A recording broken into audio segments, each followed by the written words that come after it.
The courtroom goes silent. The prosecutor nods to the technician, a screen flickers on, and four teenagers, seated in the gallery, watch themselves on that screen. Not a still photo, not a blurry frame, full motion, clear faces. One of them is wearing the exact same shirt he's wearing right now, in this courtroom, in this very moment. The TikTok video plays. You can hear them laughing in the courtroom. You can hear the store alarm going off in the background of the video. And one of them says, on camera, to the camera, with absolute confidence looking straight at the lens, "We just robbed that place."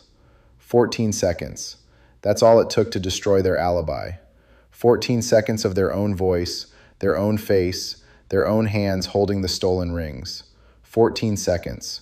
I'm Danny Cruz, 12 years at the Miami Herald and the Tampa Bay Times, covering crime, courts, and corruption. I don't have a badge, I have documents. And today we're going through every page of this case, the one the local news called a TikTok robbery and moved on. But the documents don't move on. The documents stay. And what they show is more complicated, more infuriating, and more instructive than any 30-second news segment let on. The story of how four teenagers in Florida planned a jewelry store heist using TikTok videos as a how-to guide, posted the evidence of their crime online themselves, and turned a petty-sounding crime into a landmark case for digital forensics in Lee County. This is the story they didn't tell you. Subscribe, hit the bell, because the official story they told police, it doesn't match what the documents actually say. Let's go back. The city was Fort Myers, Florida. Not a small town, it's the county seat of Lee County, population about 90,000. It's the kind of place where people know their neighbors, but also where a jewelry store robbery makes the evening news. Spring of 2023, and four teenagers ages 15 to 17 were running in the same circles. Not the hardest kids in school, not the ones you'd pick out of a lineup for any reason. They were the ones who watched too many videos online and thought they were smarter than they actually were. Their names were Jalen Carter, 17 at the time, Marcus DeLuca, 16, Tony Ann Vega, 15, and Derek Simmons, also 17. Different schools, same group chat. A Snapchat group that eventually migrated to TikTok because that's where the content was being made and shared. And the content they were watching in the weeks before March 2023 was a specific genre, how-to videos about jewelry store security. Not in a consumer advice way, not in a here's how to protect your valuables way, in a here's how not to get caught way, in a look at this heist pulled off in another country where nobody got hurt and nobody went to prison way. Now, I want to be specific here because this matters for the case. Detectives pulled their device histories after the arrests, and what they found was damning. The algorithm had fed them exactly what they were looking for. Search terms like jewelry store robbery TikTok returned hundreds of results, some of them hoaxes, some of them actual footage from other countries, some of them clearly staged. But the algorithm doesn't know the difference. It doesn't know what a crime looks like versus what a movie looks like. It just serves what gets clicked. So these four kids, over about 3 weeks, watched a combined 47 videos related to jewelry heists. They saved 12 of them to their devices. They rewatched certain clips. They looked up store locations on Google Maps. They checked business hours. On March 8th, 2023, Marcus sent a link to the group chat with a caption, "We could do this." And that was it. That was the planning session. A link, a caption, a laughing emoji. The plan, if you can call it that, was absurdly simple. They would walk into a jewelry store, not just any jewelry store, but Kay Jewelers at the Gulf Coast Town Center in Fort Myers during business hours. They would use a hammer to smash the display cases. They would grab as much as they could carry. They would run out the front door and disperse. No masks, no gloves, no getaway car staged nearby, no backup plan, no exit strategy beyond run fast. Just four teenagers with a hammer, a dream, and a TikTok account. Jalen's role was reconnaissance. He'd been in Kay Jewelers before. He knew the layout. He knew the staff rotation. He knew there was a woman who worked the register who always stepped into the back at 2:15 for her afternoon break. That 15-minute window was the entire foundation of their plan. Derek was the one with the car, a 2009 Honda Civic, unregistered to him, borrowed from a cousin who didn't know what it would be used for. He would park in the lot, engine running, wait by the exit in case they needed a fast exit. That was his contribution. Tony Ann was the lookout. She would stand outside the store, pretending to be on her phone, watching for security, watching for anyone who looked suspicious, watching the door. Marcus was the hammer man. He would do the smashing. He would do the grabbing. He would do the running. He volunteered. He said he wasn't scared. He said he could do it fast. On March 15th, 2023, at approximately 2:23 in the afternoon, they executed the plan. Except execution is a generous word for what happened. Marcus walked in first. He was wearing a black hoodie and basketball shorts. Jalen followed about 30 seconds later. They walked to opposite ends of the store. Marcus stood near the engagement ring display. Jalen stood near the case containing the higher-end pieces. They did not speak to each other in the store. They had agreed to act independently, grab what they could, and meet outside. At 2:24 p.m., Marcus pulled out a 16-ounce framing hammer. He bought it at a Home Depot 2 days prior for $14.99, paid cash, did not use a bag, and smashed the first case. The sound was catastrophic, not a clean break. Glass flew. Shattered pieces landed on the floor, on the merchandise, on the carpet. The store's panic alarm triggered immediately. Security footage from the store, which was later entered into evidence, shows Jalen freeze for about 2 seconds. You can see it on the tape. His hands stop moving. His head turns toward Marcus. He looks scared. Marcus does not freeze. Marcus keeps swinging. He hits 3 more cases in under 90 seconds. He grabs handfuls of rings and bracelets and stuffs them into a drawstring backpack he brought from home. His movements are frantic but determined. He does not hesitate. Jalen recovers. He starts grabbing from his case. He's shaking. The footage shows his hands moving fast, clumsily, knocking things over, dropping some items. He grabs what he can. A sales associate is screaming. Another is trying to get behind the counter, trying to call for help, trying to find a place to hide. The entire event, from first swing to them running out the front door, lasts 2 minutes and 11 seconds. They run. Derek's car is waiting in the lot. He sees them coming and pulls toward the exit. They get in, Marcus and Jalen from different sides, nearly colliding in the parking lot. Tony Ann is already in the back seat. Derek floors it. They do not get pulled over. They do not have a confrontation. They do not drop anything. They drive normally through the parking lot, turn onto US 41, and head toward Marcus's house, which is where the partition happens. According to the police report, which I obtained through a public records request, the 4 of them divided the stolen property at Marcus's kitchen table around 3 p.m. that afternoon. There were 47 items taken. Total retail value, according to Kay Jewelers Corporate, was $214,000. The items recovered later by police had a pawn shop value of approximately $38,000, which gives you a sense of the markup in the jewelry business and how little they would have actually gotten for their trouble. The merchandise included 11 engagement rings, 9 tennis bracelets, 14 pairs of earrings, and a collection of gold chains. One of the rings was valued at $17,000 alone, a sapphire and diamond piece. It belonged to a customer who had left it at the store for sizing and had not yet picked it up. That customer found out her ring was gone when she saw it on the local news. Now here is where the story gets interesting, because on the night of March 15th, around 11 p.m., Derek posted a TikTok video, and that video is the reason we're having this conversation today. The video is 43 seconds long. It was filmed at Marcus's house. You can see the kitchen table in the background. The stolen jewelry is spread across it. Derek is in frame, holding up a gold chain, turning it over in his hands. He's laughing. He's holding the phone himself, selfie style, one arm extended. He's wearing the same black shirt he wore during the robbery. You can see it clearly. He did not change clothes between the crime and the video. And he says, directly to the camera, "We just pulled a K's. Real ones know. Don't hate the player, hate the game." He posted it to his TikTok account. His account had 214 followers.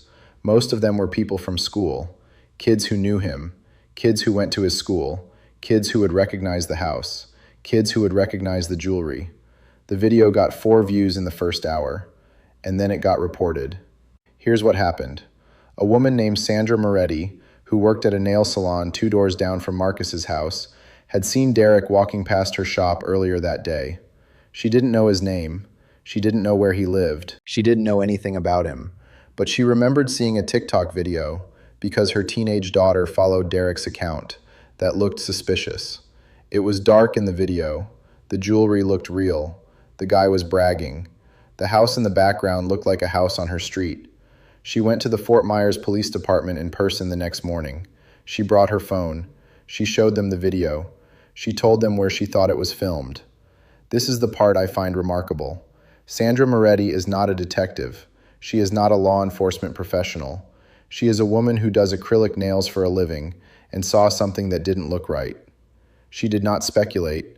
She did not post about it online. She did not try to investigate it herself.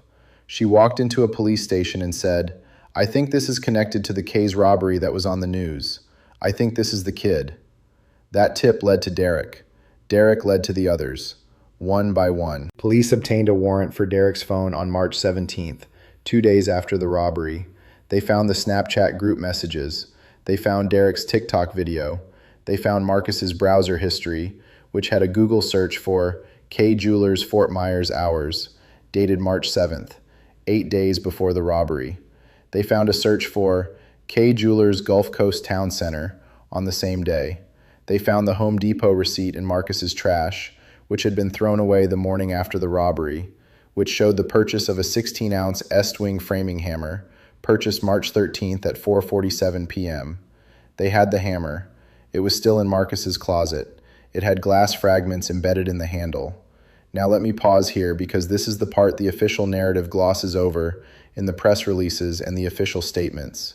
The police response was fast and efficient. I want to acknowledge that clearly. Within 72 hours of Sandra Moretti's tip, they had enough to make arrests. Within 5 days, they had recovered 31 of the 47 items. But here is what the press release did not say. The digital forensics took weeks. Detective Jorge Pena, who led the digital analysis unit at Fort Myers PD, told me in a deposition for this story that extracting the metadata from Derek's TikTok video was not a simple process. TikTok compresses videos to save bandwidth. The platform strips some location data by default to protect user privacy. But the file still carried embedded metadata that investigators were able to recover using standard forensic tools. They confirmed the device that filmed the video was a Samsung Galaxy S21. They confirmed the Wi-Fi network the phone was connected to at the time of upload, which led them to the SSID and MAC address of the network at Marcus's home address. They confirmed the timestamp. They confirmed that the jewelry visible in the video matched, item by item, the stolen merchandise from Kay Jewelers, including a visible scratch mark on one of the engagement rings that corresponded to an item logged in evidence. The prosecution had the video authenticated by 2 separate forensic analysts. Both confirmed it had not been altered. Both confirmed it was an original recording, unedited, with no signs of compositing or digital manipulation. The defense for Derek tried to argue the video was a fake, that it was reenacted, that the jewelry was costume jewelry they had purchased, that it was a joke, that it was performance art. They tried to argue Derek was not serious. The court was not amused. The judge noted that the defense had provided no expert testimony to support the claim that the video was fake. The jewelry was recovered from the same house where the video was filmed. The shirt Derek was wearing in the video was recovered from Derek's bedroom. The trial record is clear on this point. Now I need to tell you about the second video, because Derek's TikTok was not the only one. Tony Ann, the lookout, had also filmed. She shot vertical video on her phone while standing outside the store. She caught Marcus and Jalen entering. She caught the moment the alarm went off. You can see her flinch on the video. She caught Derek's car pulling away. She caught herself saying, "Oh shit," under her breath. And she posted it to her own account the same day, captioned, "Besties hitting K's, LOL." That video had 93 views. It had been reported twice by the time police found it.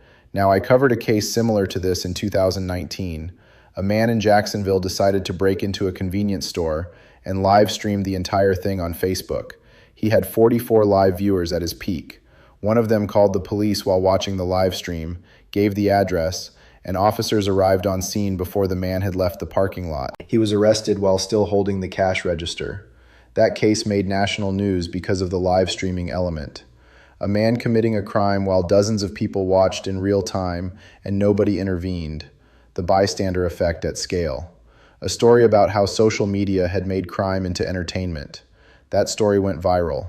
This case is different. This case did not go as viral. Derek's video got 1,200 views total before it was taken down by TikTok after the police report. Tony Ann's got under 200. The 4 teenagers were not famous. They were not influencers. They were 4 kids in Fort Myers who thought the algorithm would protect them because they had a small account, a private setting, a group of followers who wouldn't snitch. The algorithm did not protect them.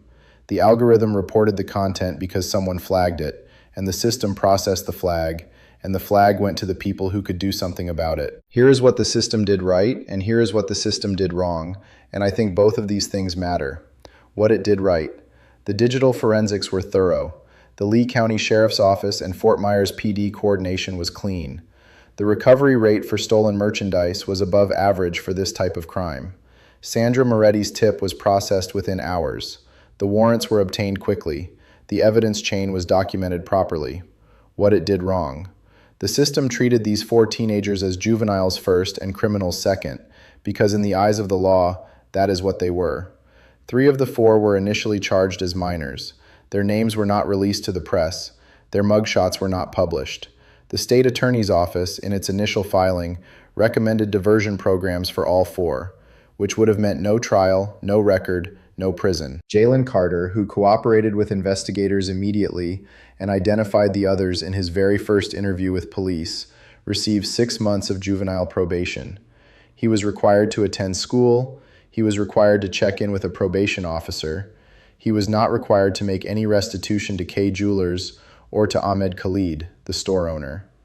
Marcus DeLuca, who prosecutors argued was the most culpable, was charged as an adult for the burglary and grand theft. He faced up to 15 years in state prison. His defense argued he had no prior record of significance and came from a single-parent household with limited adult supervision. His public defender argued for symptom treatment. The state argued he was the one with the weapon, the one who did the smashing, the one who grabbed the most merchandise. Derek Simmons, who posted the video, was charged as an adult for the burglary and 2 counts of distributing evidence of a crime. The TikTok post was not just bragging. Under Florida Statute 918.13, it is a crime to disseminate evidence of your own crime. He was charged separately for the posting. He faced up to 12 years. Tony Ann Vega, who filmed from outside and never entered the store, was charged as a juvenile for accessory after the fact. She received 90 days of community service, was ordered to attend counseling, and was ordered to delete her social media accounts. Her case was handled in family court, and her records were sealed when she turned 18. The trial for Marcus and Derek, the 2 charged as adults, took place in Lee County Circuit Court in September 2023, 6 months after the crime. Both chose a jury trial. Both maintained their innocence for the first 2 months of proceedings before their defense teams advised them to reconsider. During the trial, the prosecutor played Derek's TikTok video in full, on the big screen, for the jury. The courtroom watched. Derek watched. His mother watched. She left the room briefly. When she came back, she sat in the back row, and when the video reached the part where Derek says, "We just pulled a case," a bailiff had to tell the gallery to be quiet. The jury deliberated for 6 hours. Marcus was found guilty on all counts. He was sentenced to 4 years in an adult correctional facility with credit for time served. He would be eligible for early release after 2 years for good behavior. He was 20 years old when he began his sentence. Derek was found guilty on all counts. He was sentenced to 3 years in state prison. The judge noted on the record that Derek had shown no remorse in his statements to the court. Derek's attorney had argued for probation, for community control, for a second chance. The judge rejected it. Derek was 20 years old when he began his sentence. After the sentencing, a reporter asked the state attorney's office why Marcus was treated more harshly than Derek, given that Derek's video was the primary evidence and arguably the most damaging piece of self-incrimination in the case. The spokesperson said the decision was based on the severity of their individual roles and their criminal histories. Marcus had 1 prior arrest, marijuana possession at school, a first-degree misdemeanor. Derek had none. Jalen, the one who cooperated fully, testified for the prosecution in exchange for the reduced sentence. He was sentenced to 6 months of juvenile probation. He graduated high school in 2024. According to a brief mention in the Fort Myers News Press, he is working at a tire shop in Cape Coral. I don't know if he goes by his real name anymore, or if that's the name he uses publicly. Tony Ann's juvenile record was sealed when she turned 18 in November 2023. I could not find any public record of her since. She is a private person. I respect that. Here's the question I keep coming back to, the one the documents don't answer, because documents don't answer questions of morality and proportionality and justice. The system treated them differently based on who cooperated and who didn't. That's standard. That's how the system is designed to work. Incentivize cooperation, punish obstinance. But did the system treat them appropriately given what they did? 4 teenagers walked into a jewelry store with a hammer during business hours. They terrorized employees. 2 of the sales associates required medical attention afterward, 1 for a panic attack, 1 for a laceration from flying glass. They stole $214,000 worth of merchandise. They posted the evidence of their crime online, not once but twice, from 2 different accounts, from 2 different phones. And 2 of them went to adult prison. Is that justice? Or is that the system working exactly the way it was designed to work, with leniency built in for the young and severity reserved for the ones who don't play along, who double down, who refuse to show remorse? I don't have a badge. I have documents. And the documents say the store owner, a man named Ahmed Khalid, who had owned that K Jewelers franchise for 11 years, filed an insurance claim for $214,000 after the deductible. His insurance company paid out $189,000. He closed the store 6 months later. In a brief statement to a local reporter, he said he couldn't stomach going back inside. The jewelry that was not recovered, 16 items, are still missing as of this recording. Some of them are probably in someone's bedroom right now, sitting in a drawer, unused, unworn, a reminder of a day that felt exciting and profitable and viral-worthy until it didn't. Ahmed Khalid lost more than merchandise. He lost a business he built over a decade. He lost trust in his own space. He lost the feeling of safety in a job that requires you to be behind glass all day. And Sandra Moretti, the woman who did acrylic nails and watched a TikTok video and decided it mattered, she was never formally credited by the police department. There was no commendation, no recognition. There was an article in the news press that mentioned her tip as part of the investigation, and then she went back to doing nails. The algorithm served them the content. The algorithm reported the content. The algorithm brought the content to Sandra Moretti, who did what the algorithm never could. She looked at it and decided it mattered enough to act. This case is not a story about technology failing. It's not a story about TikTok being dangerous. It's not a cautionary tale about social media. It is a story about 4 people making a catastrophically stupid decision and filming it. Subscribe. And if you know anything about the 16 missing items, a sapphire and diamond engagement ring valued at $17,000, among others, call the Fort Myers Police Department tip line. That number is in the description. I'll see you in the next one. Danny Cruz for C11 True Crime. We're not done.